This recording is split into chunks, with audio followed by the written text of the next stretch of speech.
在炮火密集的赫尔松战役临近尾声时，一位身着军装、沉默寡言的将军正站在乌克兰武装部队总司令部的作战地图前。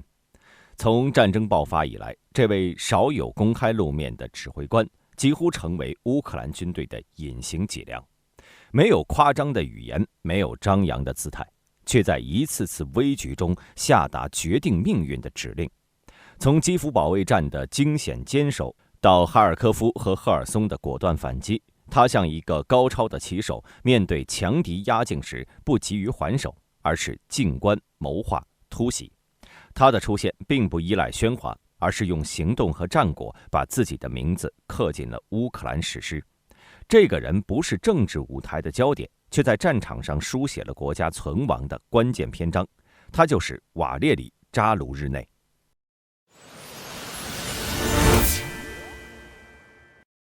2022年2月24号清晨，尚未苏醒的乌克兰被炮火惊醒。俄罗斯对乌克兰发起全面入侵，空袭、装甲车、导弹如同巨兽般席卷多个城市。基辅、哈尔科夫、马里乌波尔一夜之间成为战争前线。面对这突如其来的战争，乌克兰社会陷入震惊之中。但在军事体系内部，扎卢日内却没有任何迟疑。他迅速进入战时指挥状态，几乎同时下达各战区紧急布防命令，启动全国动员机制，并亲自参与了基辅防线的统筹布局。战争刚开始时，俄军兵力与武器全面占优。按照常规的判断，乌克兰应该选择战术撤退，保存实力。但扎卢日内没有退。他判断俄罗斯的攻势虽猛，但后勤拉长，指挥分散，战术陈旧，可以被迟滞、被打乱。迅速将乌克兰首都转为堡垒城市，依托地形布设大量防御据点，鼓励市民协助军队构筑防线，同时部署特战小组进行城市游击作战。事实证明，这种战术令俄军在基辅方向陷入了困境，不仅无法迅速推进，还付出了惨重代价。扎卢日内打破了传统的集中指挥模式，推行去中心化作战原则，将战场决策权下放给前线指挥官，使他们能在第一时间内根据实际情况做出判断，不必层层上报。他深知，面对体量庞大的敌人，唯一的胜算就是灵活，打乱对方节奏，拉长战线，制造消耗。与此同时，扎卢日内开始着手全面改造乌军的战时思维。他推动军队尽快适应现代战争环境，重点培养信息感知、战场快速反应能力，并建立起高效的战场情报体系。他与情报部门协同，建立实时战情共享平台，使指挥部能第一时间接收到前线反馈，在辅以来自西方卫星侦察和技术支持，极大提高了战场反应的时效性。西方国家对乌克兰的军事援助成为扎卢日内战略部署的重要变量。他并没有盲目地依赖外援，而是将这些资源视作杠杆来提升战术灵活性。他清楚知道，西方武器体系与乌军自身装备之间存在巨大差异，直接替换并不现实。他推动构建混编系统，一边训练部队适应北约的标准作战方式，一边保持本国武器的熟练操作，形成一套兼容性强、适应性高的作战结构。在扎卢日内的主持下，乌军快速组建多支快打部队，专门针对俄军的薄弱区域、交通节点、后勤通道实施打击。这种非对称战法在战争前期收效显著，特别是在基辅方向拖住了俄军的进攻，使得战略态势开始从崩溃的边缘走向可控。与此同时，他也没有忽视宣传战和心理战的重要性。在他指挥下，乌军通过社交媒体、视频发布、战地记录等手段，对外展示了军队战斗意志和局部胜利，极大提振了乌克兰民众的信心，也在国际舆论场中占据了道德高地。更重要的是，这些信息在俄罗斯内部产生回响，让对方士兵感受到来自战线背后的压力。这种信息战成为他战术策略的一部分，也正体现了他对现代战争多维性的深刻理解。进入2022年春末夏初，战局逐渐进入了僵持状态。扎卢日内明白，仅仅靠守是无法赢得最终胜利的。他开始着手重新部署战略资源，评估俄军的防线薄弱处，为反攻做准备。他并未急于行动，而是等待时机，制造错觉。在他策动下，乌军在南部赫尔松方向制造声势，释放大量即将发动大反攻的信号，迫使俄军集中兵力前往南部。而实际上，真正的反攻计划却是在东部的哈尔科夫方向悄然展开。扎卢日内的这一声东击西战略，充分体现了他的战略耐心和谋略。为了更有效推进下一阶段，他不断整合来自西方的高精武器，比如海马斯火箭系统、反辐射导弹等，集中用于打击俄军指挥中心、弹药库和后勤节点。他强调打蛇打七寸的战法，将有限的火力精准投送到敌人的关键系统上，削弱其调度与组织能力。这种外科手术式打击，配合乌军高机动性部队的突袭，为后续大规模反攻奠定基础。他从未试图用兵力来堆积换取胜利，而是始终相信技术、信息和战术的力量。到了2022年秋天，乌军在东部和南部多点突进，逐渐从守为主转变为攻为主，战场态势从初期的绝对劣势开始转向平衡转变。这一关键转折背后，扎卢日内的军事理念和组织能力成为决定胜负的无形之手。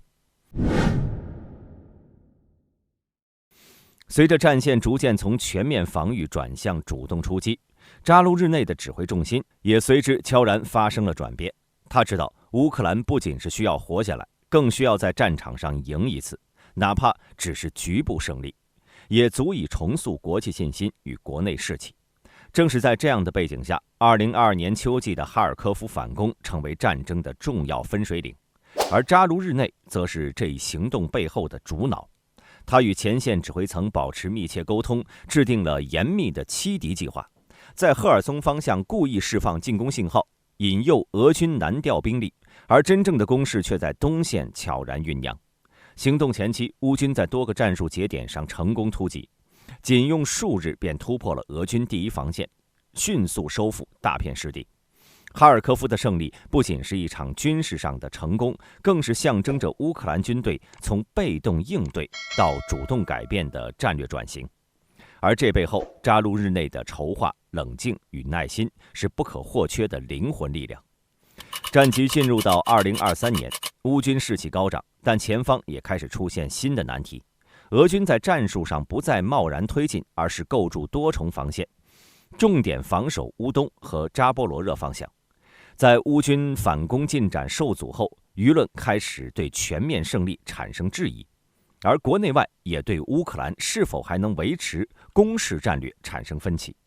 在这种背景下，扎卢日内并没有被胜利冲昏头脑，也没有盲目加快攻势。他深知每一场大规模推进都需要庞大的资源调度、后勤补给和战术前提。更重要的是，他意识到战争的时间正在悄然成为决定因素。一场短期无法解决的战争，考验的不再只是士兵和将军，而是整个国家的社会韧性和政治定力。扎卢日内开始在多个场合强调，我们不是在打一场浪漫化的战争，而是一场对抗现实的拉锯战。他并非不希望快速胜利，而是清楚知道乌克兰不具备代价巨大的进攻资本，任何盲目突进都会带来不必要的牺牲。为了控制战争风险，他在战术上更加慎重，甚至多次对外表示时间正在起作用，而我们要做的是守住自己，消耗敌人，等待转机。但这种克制的理性并非总能被政治界所认同。到了2023年中期，乌克兰内部矛盾悄然浮现。政治领袖泽连斯基在对外表达上强调坚定、胜利与进攻，希望通过不断的战场推进维持国际支持和国内信心。而扎卢日内则坚持以战场实际为依据，不愿意因为政治需要而草率行事。这种战略节奏的差异逐渐引发外界猜测，两人之间是否存在分歧。在媒体的渲染下，将军与总统的矛盾开始成为热点话题。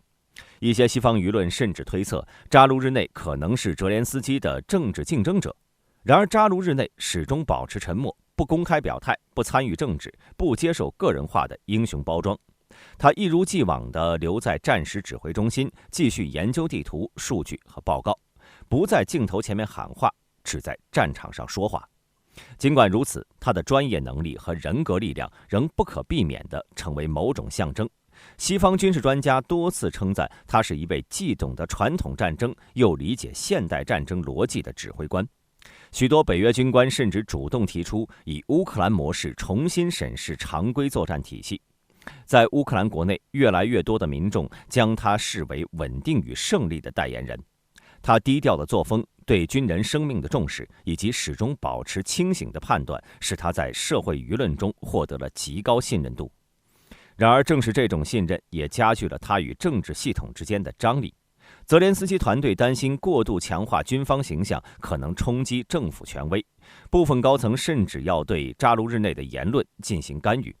要求其在公开场合更谨慎表达。这一阶段，扎卢日内面临的不仅是战场的复杂局势，还有来自政权内部的平衡压力。2023年底，一则新闻震动了全乌克兰：泽连斯基考虑更换总司令。在舆论尚未发酵前，扎卢日内没有发表任何公开回应，仅通过国防部发布了一篇理性克制的专栏文章，标题是“战争仍在继续”。文中，他强调战争已进入新的阶段，需要更多冷静与战略耐心。他指出，胜利不应被误读为一夜之间的大捷，而是一场需要持续承受的较量。文章中并未提及任何政治内容，也没有表达对任何人的不满，却清晰传递出一种坚定而稳定的判断。这篇文字成为他在舆论漩涡中最有力的自证，也再次表明他始终将自己定位为一名军人，不是政治人物，不是民族英雄，更不是总统的竞争者，而是一位在国家危险时刻担当起重任的指挥者。2024年初，在多轮战术消耗与兵源损耗后，乌克兰面临新的兵力动员压力。政府希望加快新一轮征兵进程，但这一决定在国内社会引发争议。扎卢日内再次表达慎重意见，呼吁在征兵政策制定上更加人性，考虑士兵的身心状态。这一言论被媒体解读为对政府的温和提醒，但他本人依旧拒绝参与任何政治争论。在越来越复杂的战争形势中，扎卢日内的身影愈发显得沉静。但是这种沉默与克制终究在风暴中走到了尽头。2024年2月，泽连斯基正式罢免扎卢日内总司令职务，任命亚历山大·希尔斯基成为新的武装部队总司令。这一决定引发了乌克兰国内外的广泛关注与激烈讨论，不是因为职位更迭这一常规事件本身，而是因为扎卢日内已经成为战争中的精神坐标。他的离任象征着乌克兰战时领导层战略思维的重大转折，也预示着一种理性克制的军事路线可能将让位于更激进、战术性更强的阶段性进攻路线。而在乌克兰这样一个仍在战火中艰难维系主权和希望的国家，任何一种转向都并非简单的行政安排，而是牵动社会心理与国家方向的大事儿。扎卢日内被解除职务的官方理由始终语焉不详。泽连斯基在公开讲话中称，战争已进入新阶段，需要新的领导方法，并强调这是一次战略调整。但在媒体和社会舆论中，人们更愿意从权力结构、政治信任与战略节奏的角度来解读这一变化。事实上，扎卢日内从2023年底以来，确实在某些战略判断和总统办公室存在分歧。究竟是否应该强势推进反攻，是否加快征兵节奏，以及如何维系国际支持等问题上，他的判断更偏向保守与长期主义。而泽连斯基则面临更复杂的国内政治和国际谈判压力，希望通过主动作为维系资源流入与政治优势。这种差异本就是战争常态中的合理张力，但当其演变为彼此之间难以调和的节奏断裂，变动也就成为某种必然。从战略意义而言，扎卢日内的离任为乌克兰的军事路线带来新的未知。他所倡导的有限反攻加战略消耗模式，很大程度上为乌克兰争取到了国际支持，稳定后方与维持战略的空间。而继任者希尔斯基呢，虽同样经验丰富、作风强硬，但其风格更偏激进与进攻型。这种风格是否适用于一场硬扛超级大国的拉锯式战争，尚没有明确答案。扎卢日内的战争早已超越了枪炮与疆界，它代表的是乌克兰在存亡之际展现出的冷静与理性，是一个民族在动荡中坚持制度与人性的信念。他没有追求荣耀的欲望，也不曾沦为政治游戏的棋子，而是始终以一名军人最本质的坚守，诠释了责任的重量和信仰的力量。在未来乌克兰史中，无论他是否再度归来，这段由他亲手书写的战时章节都将长久地烙印在人们的记忆之中。它不是传说，却注定成为传奇。